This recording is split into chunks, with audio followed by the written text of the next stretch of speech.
Hello, and welcome to the Future Christian Podcast, your source for insights and ideas into what it means to live as a follower of Jesus in the 21st century.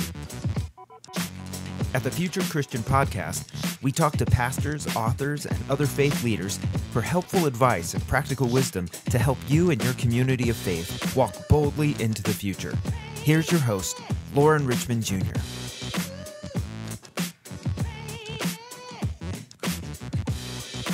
Welcome to the Future Christian Podcast. Today I'm welcoming Paul Nixon and Craig Gilbert. Paul is the CEO of the Epicenter Group and Director of Church Multiplication for Discipleship Ministries with the United Methodist Church. Epicenter exists to coach and equip transformational spiritual leaders for the 21st century. Paul is the author of 11 books. He lives on both the East and West coasts of North America, in Washington, D.C., and in Southern California, each of which is decidedly challenging for the 21st century church development. Craig Gilbert is a worship consultant and founder of Purposed Heart Ministries. From his ministry start in a small congregation to serving a church with 8 distinctive worship communities involving more than 2,000 people, Craig has planned and presented worship in a wide variety of styles. Craig continues to consult every day with many congregations on how to strengthen their teams and systems to nourish great worshiping communities, including beginning new services. Welcome to the show, Paul and Craig. What else would you like our listeners to know about you?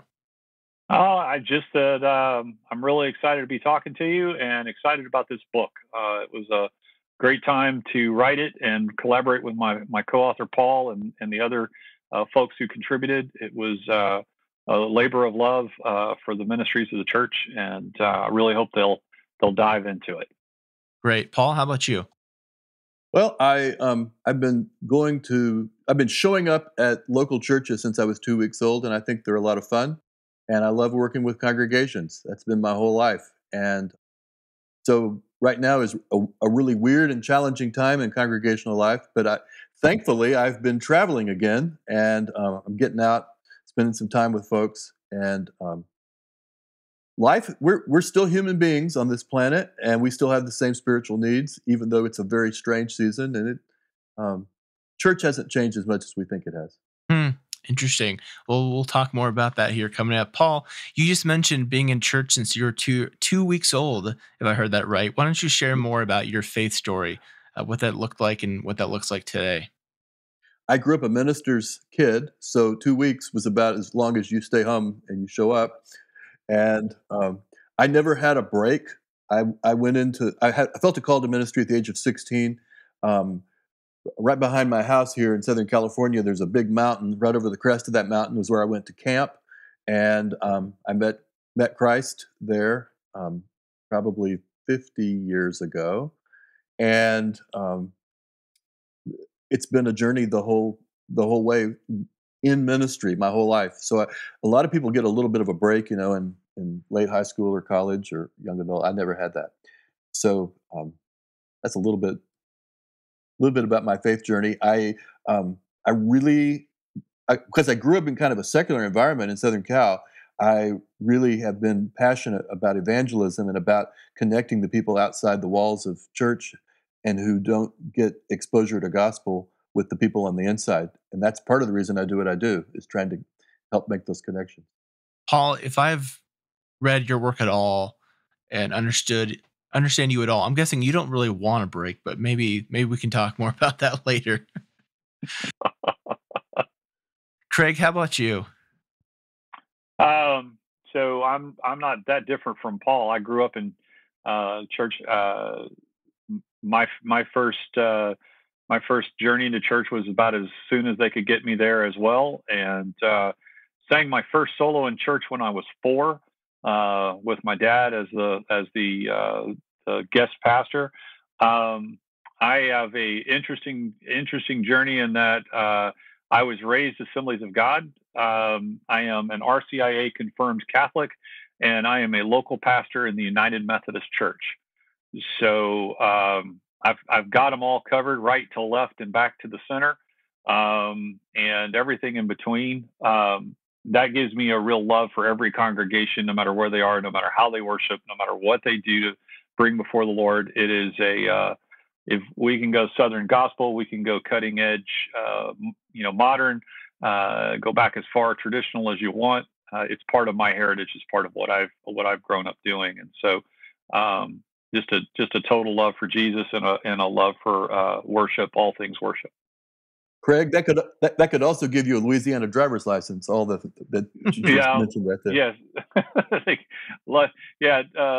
About half my life in Texas, half my life in Louisiana, and a few scattered things around. But other than that, yep.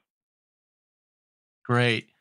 Craig, with that mixed background or diverse background, share about how perhaps that informs your spiritual practices today. I think for me, it's understanding when people want a more, shall we say, spiritual or emotional worship experience, or if somebody wants a church is seeking a more highly liturgical worship experience. I understand where it's coming from. I understand that root in their heart of what they're trying to express. And I think what I've always used is the terminology that I like, or the metaphor that I like to use, is language. Everybody wants to talk to God and worship God in the language that they understand. And so for me, style so often gets to be linked to either music, or maybe it's preaching style, or maybe it's the style of the building. But in my mind, it's a cultural language, that a language of the heart that people want to speak and that people understand. And so the diversity of my background just means I speak all of those languages, and I enjoy speaking those languages, and I understand them. And so to me, the information is it helps me realize, or helps me connect with congregations, and whatever expression they're trying to bring before the Lord, it makes sense to me. Which I think is a benefit to the type of ministry and consulting that I do. Cool.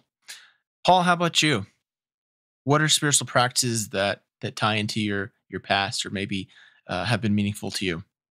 Well, for me, I mean, the whole tradition of worship in Protestant churches is still so powerfully formed by the Catholic Mass. It sort of set the pattern of, this is what you get up and you do on Sunday, and you go to this event.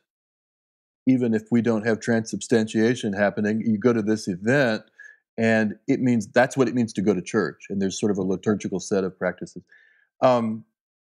That against what Jesus talked about in the we sent out the 70 or the 72, where you go and you hang and you have amazing conversation, and you lean in, you receive the hospitality of strangers, and the kingdom magic sort of happens there. Okay, these are two very different kinds of experiences, but I find both of them really powerful, and I don't think I can live without either of them. So there's the one, it's the structured kind of gathering that I have friends. I mean, I have ministers that dread going to worship on Sunday. For me, I have found it to be the most grounding thing of my life, and so I really do. During the pandemic, the verse came to me. I was glad when they said unto me, "Let's go to the house of the Lord." And I thought, "Wow, I'll be glad when I can do that again." And online is amazing. I mean, I got to where I could sort of worship in that way, but to be gathered back in a space, first of all, when we came back outdoors in a prayer garden, and then coming back in, that is an important piece. But on the flip of that, I am powerfully nourished by holy conversation that happens in a less structured way, that happens outside of church walls. And again, that goes back to sort of my calling. I need both of those kinds of practices and communities as a part of my spiritual rhythm. In addition to all of the personal devotional stuff, I need to do. I'm an extrovert, and I need to do my faith in community. I think it's great that Paul said that, because that is actually my favorite scripture in the whole Bible. When it comes to figuring out when church is doing what they're doing right. And that is, my goal is for people to always say, I was glad when they said, let's go to church. Not I dreaded it, not oh gosh, I guess I have to go, but I was glad to go, and I love that absolutely.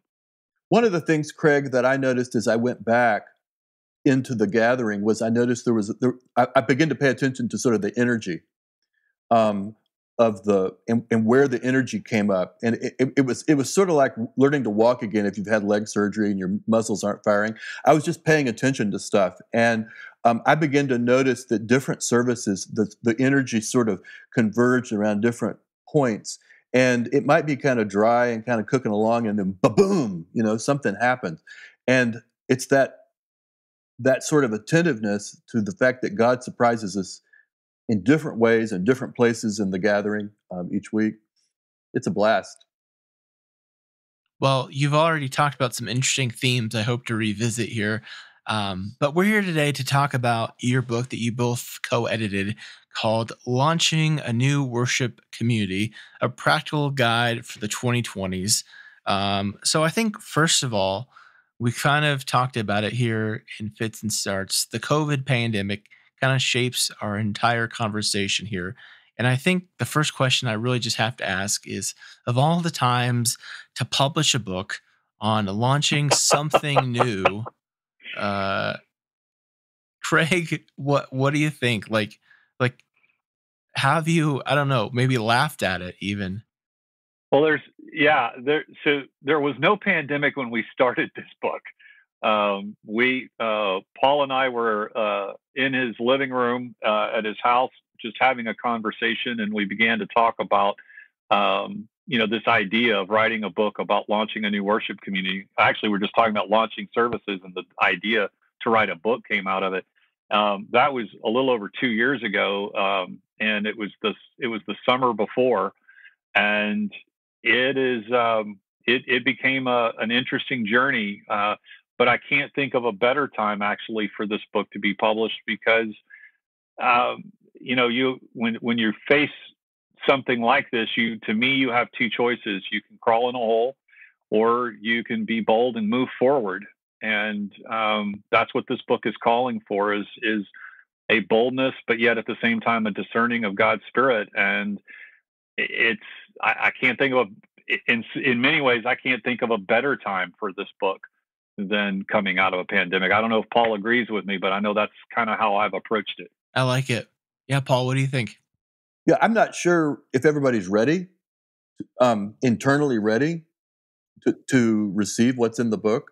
I think that's unfortunate, honestly, that because Craig talked about going down in a hole, I think there's a lot of folks that are sort of still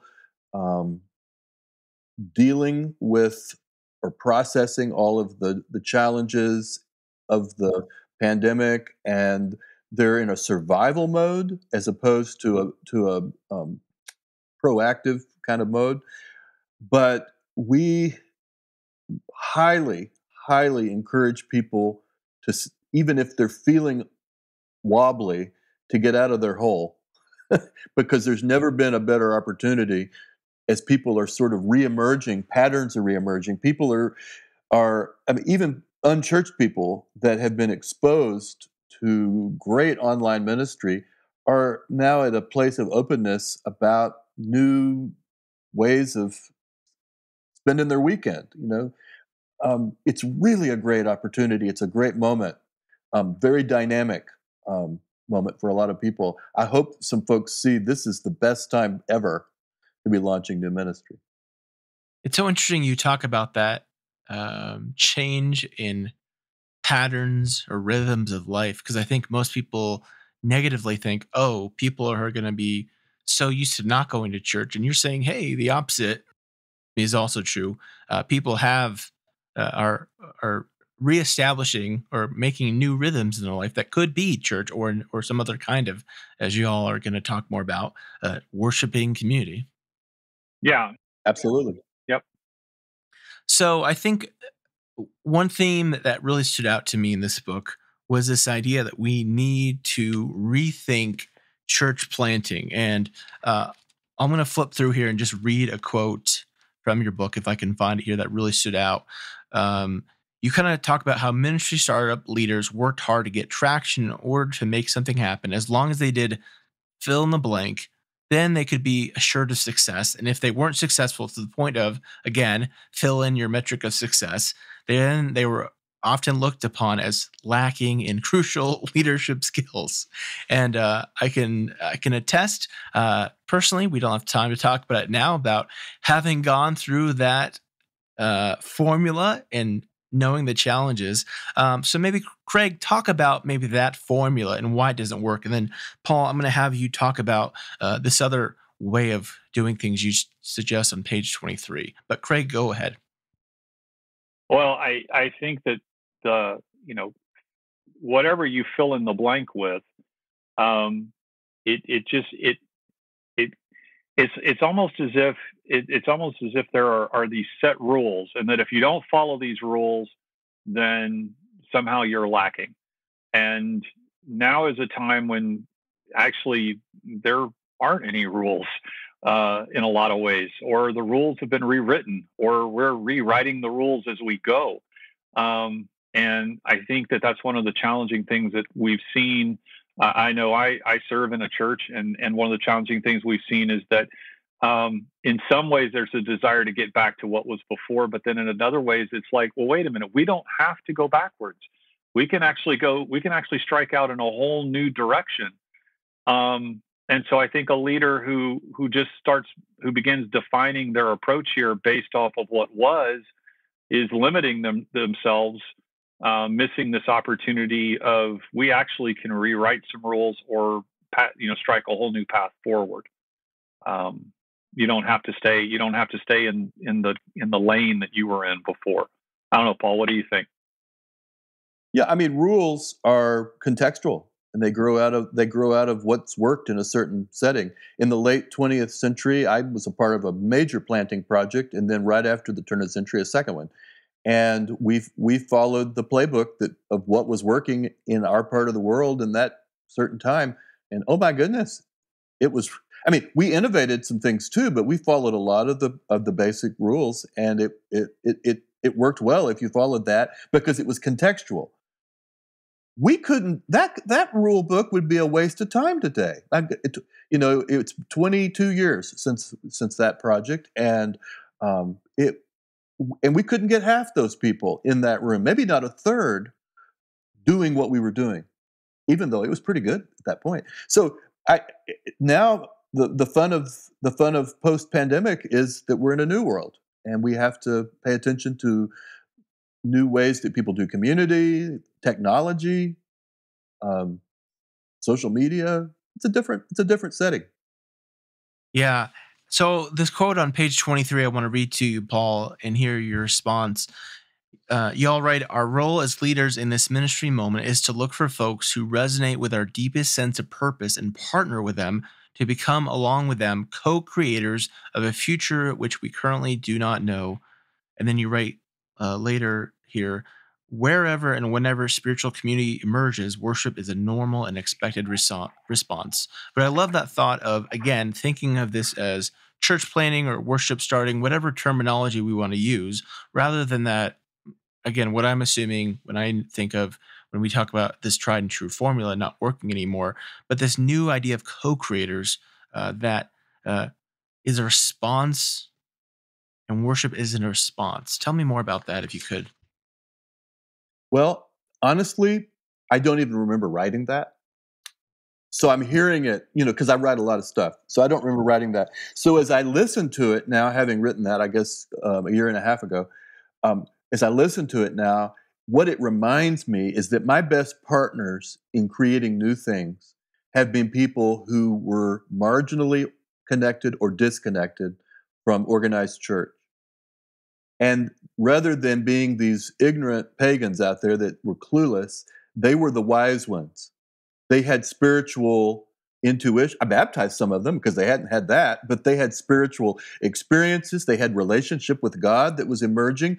We were able to put some form on it with Christian discipleship, but it's amazing how the Holy Spirit is already out there stirring, very tangibly stirring and working in the lives of people. And then God just sort of pulls us together. And often as I coach new people doing new things, whether it's a new worship service or whatever, if you're 6 months in and it's all the same familiar characters from inside the church that are on the team, and there's no new voices, there's no new connections, it's like, whoa, time out. We're not doing this in a way that is really playing with our community, spiritually. And it reminds me we have historical precedents for this in some ways. If you think of the Jesus movement, for instance, and there's Chuck Smith at Calvary Chapel in a wearing a suit to church every single day, worshiping in a very traditional fashion, but yet he opened the doors and invited people in that didn't look like him, didn't sound like him, didn't play instruments like him, didn't sing like him, and yet made room for them in his church and co-created with them. And from that, we get the Jesus movement, we get Maranatha music, we get a whole birth of a whole revival in the United States coming out of that. And that was a chance of a church person stepping out of the door and saying, I'm going to partner with these group of people who are not in church. It's funny to me sometimes that we have these examples, even recent examples of how this works, and yet church leaders today so often miss that object. They're going to build it internally around a conference table, somewhere deep in the heart of the existing building, and they're going to figure out how to evangelize the community. And they forget that walking out the door and actually meeting people and building relationships with people is the best way to build new community. If you don't want it to just look and sound like everything else you're doing. That's Calvary Chapel and Vineyard, right? Came out of Chuck Smith. I don't know Vineyard, but Calvary. Not Vineyard. Yeah, Vineyard was another thing, and right. Both of those were influential in my early life because they're both Southern California things. I sat on the shag carpet in Costa Mesa with Chuck and listened to him preach back in the day. So. Well, it's interesting, Craig. This kind of touches on something I was going to highlight later, but since you mentioned it, towards the end of the book, you talk about onboarding processes and how the old kind of formula, at least perhaps years and years ago, was get people in the door on Sunday morning, connect them to a Sunday school class, and then get them involved in the church.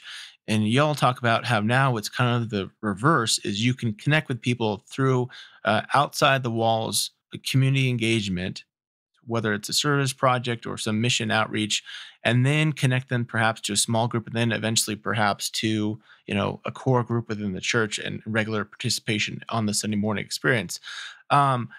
So again, I think that's a fascinating way about how that formula has completely flipped itself on its head. Paul, what do you think about that? A lot of things have flipped, but yeah, the worship service is not always the front door in this culture. Sometimes it's the last place you arrive. And churches need to have lots of front doors. And there's but the worship service is a front door for some folk, and the larger the church grows, the more it becomes that. Early on, when you are a small planet, you don't have a lot of gravity. There's not much attraction or anything going to happen unless you're inviting someone and showing them in the door. Often it's going to be they're going to discover it's whatever anybody invites them to. So what is the easy invitation? Sometimes it's the mission project. Sometimes it's my home group, or the just the get together in the backyard with a men's group that's going to do a barbecue. Those may be the entryways because it's the easiest way to invite the actual neighbors we have who aren't necessarily looking for a good church. But the larger that the movement grows, the more the church shoppers begin to find us, and the spiritual seekers, the ones that want to come in anonymous, and the attractional thing begins to make sense. Once we've grown past 1,000 people, then that really begins to kick in. So I don't think attractional is gone, but especially when you're starting out, it's a highly invitational thing. Craig, you talked about or at least I think it was from you, not Paul, the temptation just to go back to the past. And I think that's one of the things that's grieving me most right now during our time as we're recording this. It's fall 2021. And I think I see so many churches be like, whew, that's over. We can go back to what we're doing. And I think about this temptation to go back. And I think about this, what you said about like planning outreach strategies that all revolve around current members sitting I love the image of like a boardroom, thinking about what are we going to do, not thinking about, not involving and engaging outsiders. One of the things you write, or at least it's in the book here, I forget who wrote this chapter, but is about how new worship services need to not be focused on us, but engaging what other people think. What do you think is I guess it's a multifaceted question. Here's how do you break out of that temptation just to um, look only at yourself and what y'all like? And how do you flip that trend to be like, hey, how are we going to look outward to design worship and programming around what people outside this community want? I think it's twofold. I think, first of all, I think you're exactly right. There's a desire to reconnect with the folks who were there before, and I think that's healthy. I don't think there's anything wrong with that coming out of COVID. I mean, we've got a diaspora, if you will, of people who have, whether they don't get off their couch anymore and they only go to pajama church. That's what I just call it pajama church. I got my breakfast on my TV tray and I'm watching church. But we're trying to get these people to come back into, we want to reconnect. We have relationships that we miss. I mean, that was part of what made church for us. And so, trying to reconnect with those folks, get those folks back in the building, I don't see anything wrong with that. I think that's part of what the church needs to do. But the second part, and going back and finishing that, I'm going back to aspects of worship that again, speaking in our language, I mean, those were things that meant something to us. That's why we were in that church to start with. It's why we were worshiping as a body to start with. So I don't want to disparage that at all. In fact, I think that that's it's part of our family history. It's part of our family story, and you don't want to lose those stories in history. But I think the second part is I'm wondering if the church is finally starting to realize that culture itself has changed. And that the days of, there was a time when a church could throw its doors open and culture itself drove people into the building, even if they weren't looking for God. I mean, I attended a church for a little while where in its history, not in its recent history, but in its past history, for instance, you couldn't run for city council if you weren't a member of that church. That was part of the history of that church's relationship with the city. And so my point is that a church could throw its doors open, and culture said, I mean, we had blue laws. We said we didn't schedule things on Wednesday nights. Even civic organizations left Wednesday night kind of sacred because they knew everybody would be at church on Wednesday night.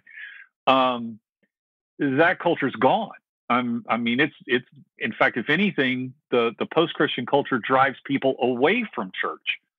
And so a church that sits on a hill and opens its doors and says, y'all come, I think is misunderstanding the community that they're serving, because the help of culture is no longer there. So yes, we should be reconnecting with the people that we're missing, that were there. But if we really want to bring in new folks, the only way to do that now is to go out the door and go find them and invite them, because that personal invitation, I agree with Paul. There is I love his comment about gravitational pull of a large church, and that certainly draws people in a way that a smaller church can't do or rarely can do. But the thing that I think draws people even more is that relational invitation. And there are so many Christians that I talk to, and I ask, who have you invited to church? Well, I haven't invited anybody. We're not doing the work. We've got to get out and do the work. We've got to get out and shake hands and meet people in civic situations, or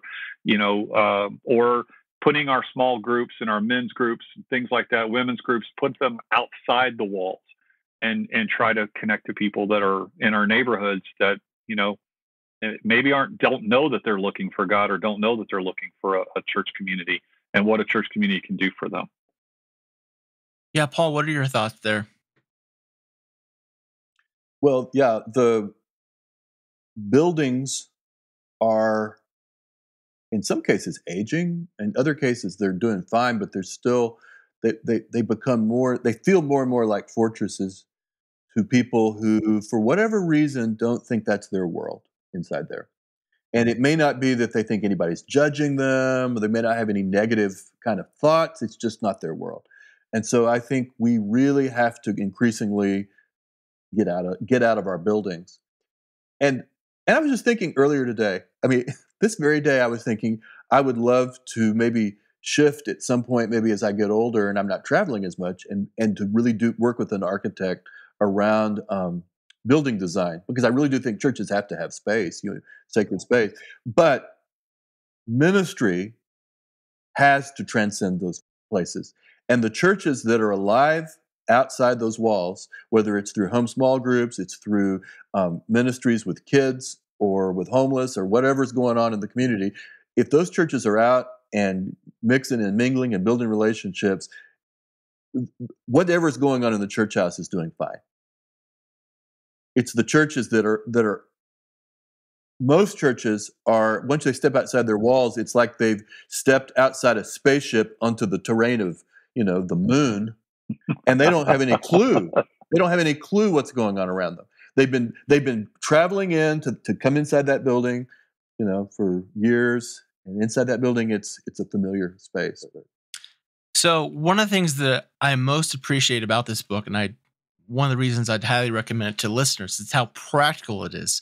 And as much as we're talking theoretical right now, the book is very practical, and I want to kind of shift into some of these practical things. But Paul, you've given me a great invitation here, talking about architecture and kind of space, layout, usage, decoration, whatever the word is, interior design.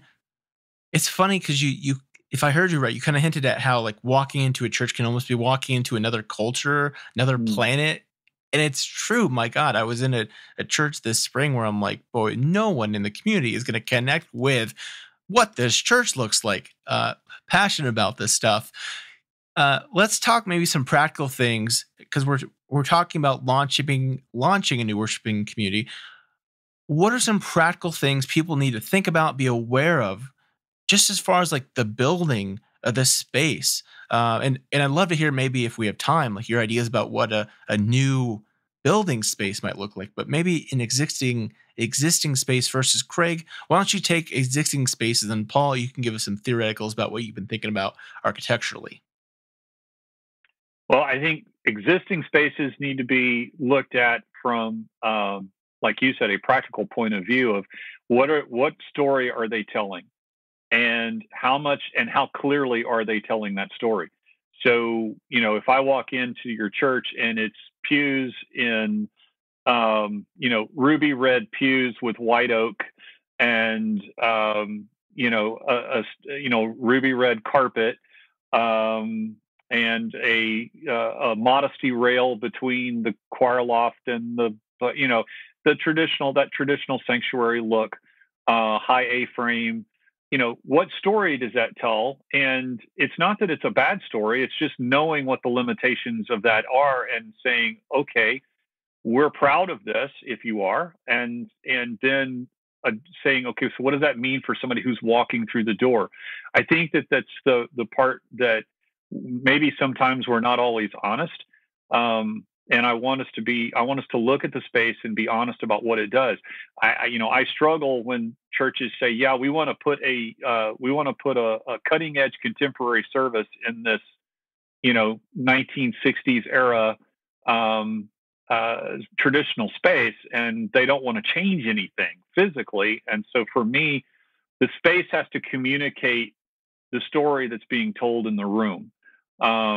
And then if you're going to tell a different story in the room, what changes are you willing to make to the space in order to do that, so that it's, it's congruent?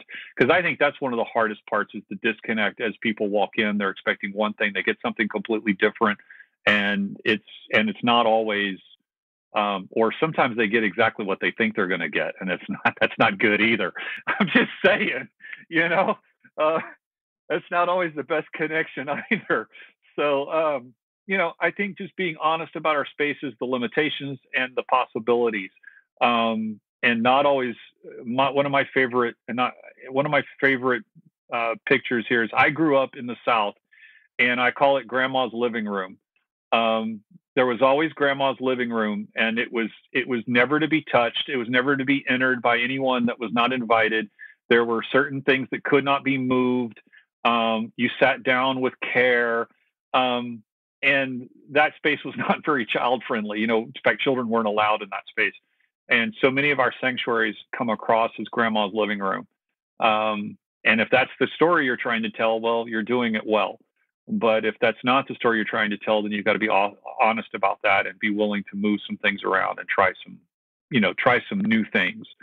But anyway, that's just one example. I love me some mid-century modern architecture, but I think that's one of the things we don't think about enough in mainline Protestantism, or maybe Protestantism in general, is that architecture spaces have a message, share a message. So, Paul, I want to hear, what are your thoughts on just this broader architectural trend, and what messages and how we might shape our architecture going forward to better speak our message that we want to convey? I think a lot of the time we are going to be working with existing space because of the cost of construction and so forth. I think that's going to be a lot of the conversation. Sometimes it's great when congregations have the wisdom and the courage to sell a particular property and trade it for something that's going to be a little more adaptable to the moment rather than being locked in. But a lot of times you can repurpose space. I work with a church in Texas that had I think the building overall had been around 80 years, but and the fellowship hall, I mean, it could have been a prison cafeteria. Okay? It was not pretty. It was not, but they painted the ceiling black. They did some sound treatments in there. They got some good multimedia in there. They added tables. They got the lighting right, and it's an amazing worship space. Now that's in the cafeteria, or what was the cafeteria? That was a fellowship hall that became it's still, they call it the community hall or something, but it's it's an amazing worship space. But but for the new service that they launched, they didn't put it in the gorgeous stained glass space that they have on the other end of the building. They launched it there because they were able to control sound, lighting, and ambiance better in that room. I would say, the best new building that I've been in, newish building, in the last 5 years was The Gathering in St. Louis. St. Louis went from like 800,000 to 300,000 people. So during that period, in like 50 years, so there had not been any other new startup constructions of church facilities in decades in St. Louis until this church was built, because it was a shrinking population. Nobody was starting churches in that situation, but this church started and did real well. And I think it's a model in the sense that the lobby was as big as the seating area. Yep. And it was an amazing, with conversational areas. It was like a big hotel lobby. It was very inviting, and you could sort of relax. And there were people that never went into the main room. They were watching on the big screens, and they stayed in the lobby. They were singing the songs in the lobby. They weren't even not standing up, but sitting in their chairs with their cup of coffee. They were connecting, but they were also doing hospitality with a whole bunch of people that weren't quite ready for the big room.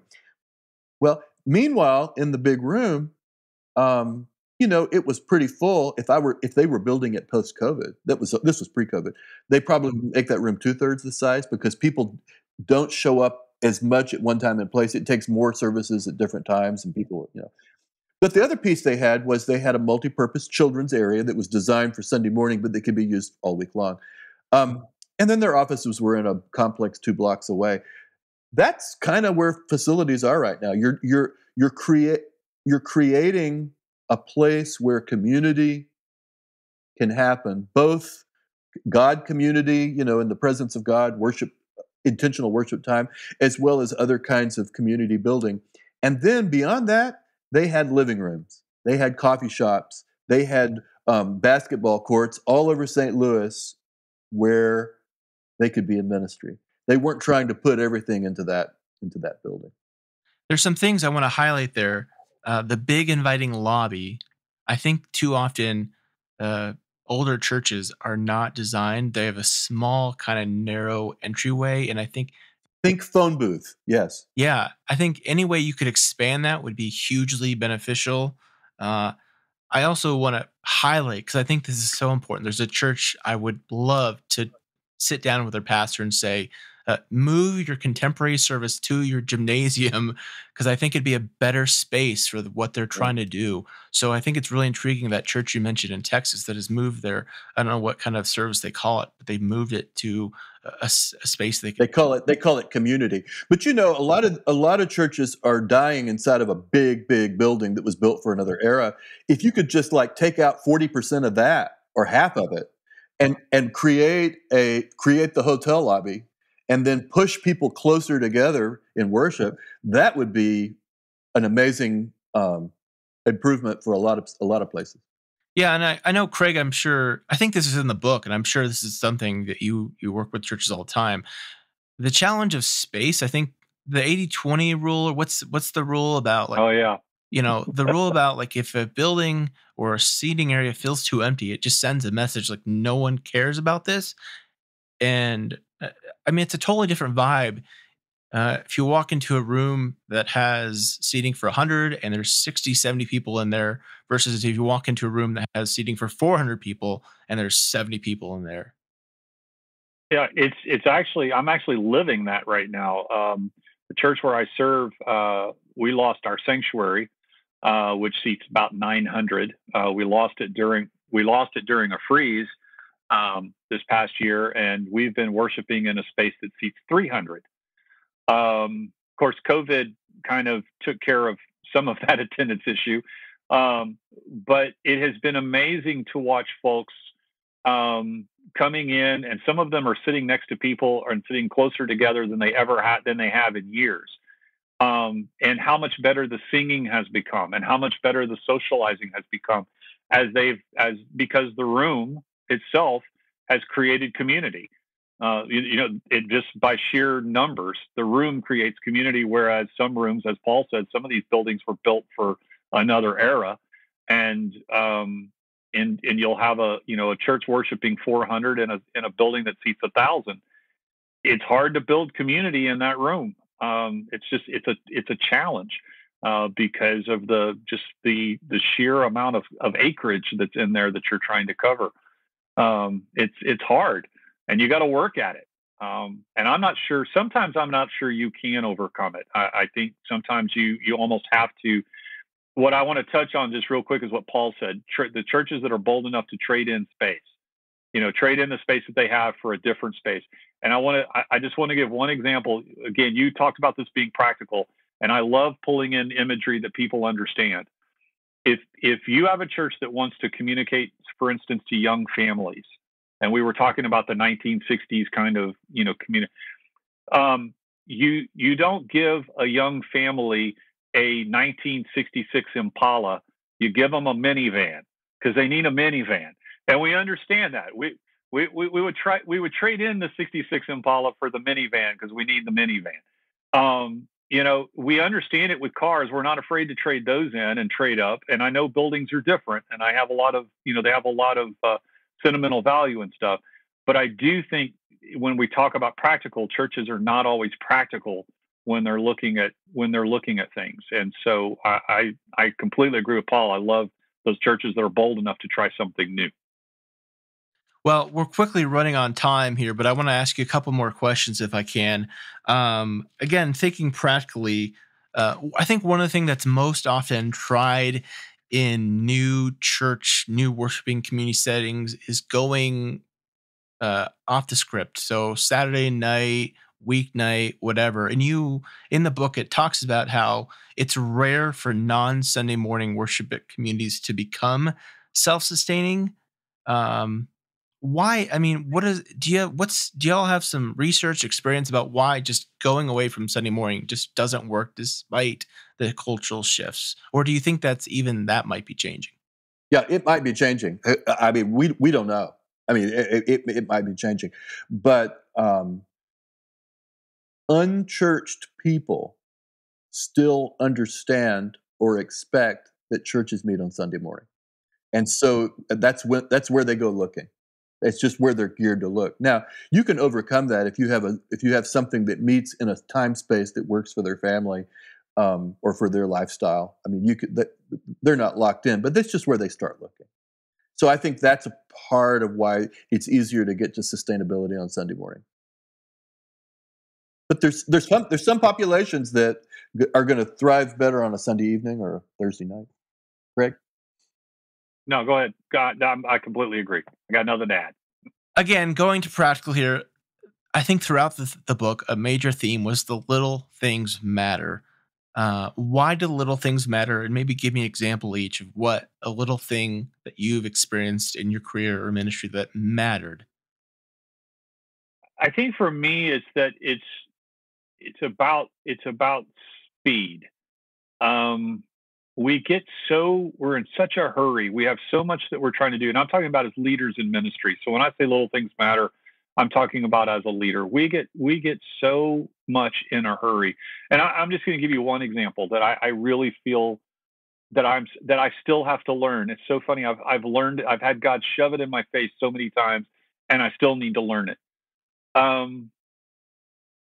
We work so hard every week to put together a worship service where we feel like God can be experienced, where we know God is present, but we want people to know that and feel it and be. And when that actually happens, and someone walks out and they have experienced God in a way that was meaningful enough to them that they walked over to speak to us and say, thank you for that song, or thank you for that sermon, or whatever it was that they connected with that week. We can be so preoccupied with the business of the church, the production of worship, or just preoccupied with our ministry, right, our job, that we completely miss that affirmation and that opportunity to connect with an individual and affirm and recognize the power of God in their lives that they experienced that day. And to me, so it's a little thing for us because it's like a blip in our day. But for them to be so moved to take the time to come and talk to a church leader, identify someone and say, I'm going to go tell that person how much today meant to me, or how much this action meant, or how much it impacted my life. And we can just blow straight through that. I think that's one of those things that I think of. Jesus healed the 10, and only one came back and said thank you. And Jesus said, "Where's the other 9?" Right? I feel like I'm the other 9 sometimes. I got what I was looking for. We were building it. Now I'm moving on, and here's this person coming to tell me thank you, and it's my opportunity to recognize and say thank you to God for that. And so it's that. I think that's one example of a little thing that's little to us, but it's not little to them. Yeah, good. Paul, how about you? I don't know if it's a little thing. I think it's a big, huge thing, but we sometimes think of it as a minor thing. The special people who emerge to create the whole ambiance of life and love in that lobby space, in that parking lot zone, in all of those critical spaces before people walk into the worship room, that is, I continue to marvel at how that is often the space that makes the difference between the church that grows and the one that does not. Excellence is often happening in the sanctuary, and there's no growth, but I seldom see a church dying if there is dynamic life happening in the lobby. And it always comes back. I think of certain people. We have a guy at our church here who wears like colorful socks and shorts. He's like 80 years old, and he does not have great legs, and he just lights up. He just lights up the place. We had when I went to the gathering in St. Louis, I am with the woman who ran the room when I was planting, and the two of us walk in, okay, and we say, okay, there she is behind that desk over there, the information desk. Let's go over there and just see what happens. In about 45 seconds, we said, we're new here, hi, And she said, "Oh, I remember the day I came here. This was my last stop, and I would have given up on church." And then she gave us about a 30-second testimonial on how this place saved her life. And it was like, man, she turned up the expectancy of what was going to happen when we walked through the doors. It's the magic happens in that room as often as it happens in the room where Craig and I have spent most of our time. Yep, I agree. I want to highlight that just as perhaps one practical thing we can give to people. We've been kind of talking around it, how important the lobby, whatever we want to call it, the narthex. I know churches have different words. How important what happens in that room is, from the decorations, which you all have talked about, how it looks, how people engage with new people. I mean, that perhaps, if anything, when we talk about starting something new, we want to focus on what happens inside the worshiping space. And maybe I'm wondering if the most important thing to think about is what's going to happen outside that space. So it goes back to what I mentioned from your book from the top, that everything is backwards almost. Like it starts outward and then it goes into the worship space. So let me ask you one more question if I can. Give our listeners one piece of advice going forward. Craig, and then Paul finishes up. Wow. I think my piece of advice is be bold. I know why we want to be conservative. I know why we want to be reserved, especially in this time. But I would encourage folks to be bold. But listen to God first. Don't be bold on your own. Do some discerning. But if you hear something from God, or you feel a call from God that seems like it's like that's just crazy talk. Well, maybe it's not. I feel like God's got something for the church, and if you can't figure out how to do it, then maybe you're onto something. Because if you didn't need God to do it, then maybe it wasn't that bold after all. Stepping forward in faith and being bold to do that. I think we should have the courage and the faith to do that. Paul, how about you? Get a small team, 3, 4, 5 people, and have 60 conversations in the community before you do anything. And then pay attention to where you see the Spirit moving and show up in that space. I'm writing this stuff down. That's why the pause. Well, let's take a quick break and we'll come back with some closing questions.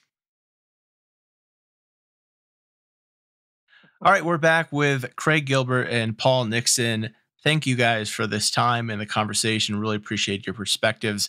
I always tell folks you can take these closing questions as seriously or not as you'd like to. So, Paul, if you're Pope for a day, what does that day look like? What do you want to do? That kind of thing. If I am Pope for a day, oh my, that would be an interesting thing. I mean, you could contextualize it. Like if you're what's the United Methodist biggest person, you can contextualize it if you need to. I'll tell you what I would do. I would probably get on the phone and I would call the least and the lowliest priests if I were Pope. And I would give them 10 minutes each, and I would just encourage them. Because some of the best work is happening in places that are people that feel invisible.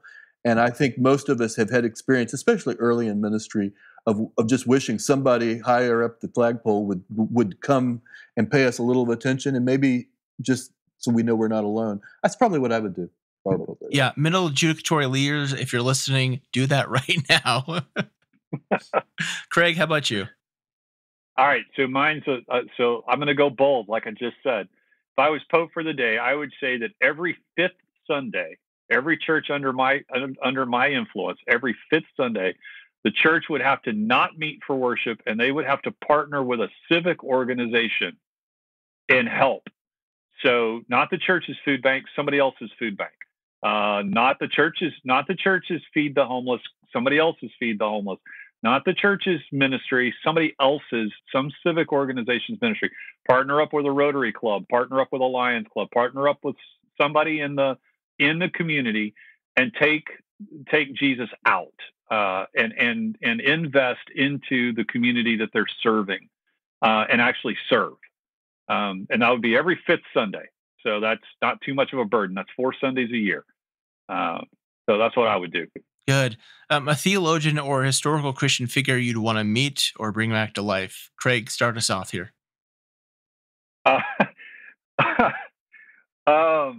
All right, so mine may be kind of weird, but I'd love to meet Billy Graham and figure out how he was able to cross so many lines and be able to talk to and have the ear of so many different people, just across every cultural line, every political line. It didn't matter. He had influence and was able to speak to just an unbelievable number of people. And I'd love to figure out how that happened. Yeah. Paul, how about you? Well, the Apostle Paul would be fun to talk to. I really like the guy from what I understand about him. I like sort of his obnoxious edge too. I really do. But in more modern times, I say modern, my great grandfather was the first circuit rider to cross the Mississippi into Louisiana when it was Catholic, and they were always trying to chase him and tar and feather him. His name was Joseph Willis, and I would love to spend a day or a week, riding horseback with him and meeting some of the people that he was ministering to out in the bayous of Louisiana. Usually no more than 20 people at a place before he would ride a horse or a canoe to the next place. How interesting. What do you think history will remember, Paul, from this current time and place? History will remember that this was a turning point.